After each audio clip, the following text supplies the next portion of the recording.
Hello guys, இனி நம்ம என்ன பார்க்க போகிறோம்னா ஒரு டேட்டா செட்டில் இருக்கிற டேட்டாஸில் ஒரு காலமில் எவ்வளோ நம்பர் ஆஃப் ஸ்மாலர் எலிமெண்ட்ஸ் இருக்குது, அதில் ஃபர்ஸ்ட் ஸ்மால் 5 எலிமெண்ட்ஸ் என்ன, நெக்ஸ்ட்டு அடுத்து வந்து larger element number of largest numbers ஒரு காலமில் எவ்வளோ இருக்குது அப்படின்றத பார்க்க போகிறோம். ஓகேவா? நம்ம அதுக்கு ஃபஸ்ட்டு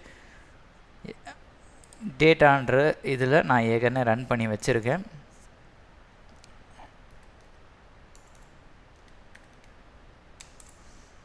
என்கிட்ட ஏற்கனவே ஒரு டேட்டா செட் லோட் ஆகி இருக்குது. ஓகே, கேப் மைண்டர்னு ஒரு டேட்டா செட்டில் நான் ஏற்கனவே இருக்கிற எக்ஸிஸ்டிங் டேட்டாவை நான் லோட் பண்ணி வச்சுருக்கேன்.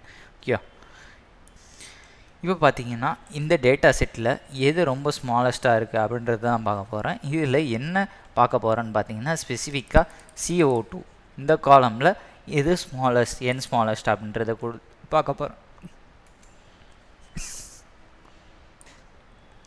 இப்போ ஸ்மாலஸ்ட்ன்றது கொடுத்த உடனே அந்த காலம்களோட டேட்டாவில் இருக்கிறதுலே ஸ்மாலஸ்டான டேட்டாஸ் எனக்கு இங்கே வந்துருச்சு. 17th காலம் தான் இருக்குது, லீஸ்ட்டாக இருக்குது. Second least, third, 4, 5th, first 5 ஸ்மாலாக இருக்கிற டேட்டாஸ் எனக்கு இங்கே விசிபிளாக ஆக ஆரம்பிச்சிடுச்சு. ஓகே, இப்போ நம்ம ஸ்மாலஸ்ட்டை கண்டுபிடிச்சிட்டோம். நெக்ஸ்ட்டு வந்து லார்ஜஸ்ட். Okay, CO2ஓட largest. எனக்கு மொத்தம் 10 காலம்ஸ் வேணும். எது 10 டேட்டாஸ் இருக்குது, ஃபஸ்ட்டு லார்ஜஸ்ட்டாக இருக்கிற 10 டேட்டாஸ் எனக்கு வேணும். எனக்கு கொடுத்தோடனே டேட்டாஸ் எனக்கு இங்கே டிஸ்பிளே ஆக ஆரம்பிச்சிடுச்சு. மொத்தம் 10 டேட்டாஸ் எனக்கு இங்கே டிஸ்பிளே ஆகிருக்கு பாருங்க. யா, இந்த மாதிரி நம்மளால் ஸ்பெசிஃபை பண்ணியும் வேல்யூஸை கெட் பண்ணிக்க முடியும். ஓகேவா?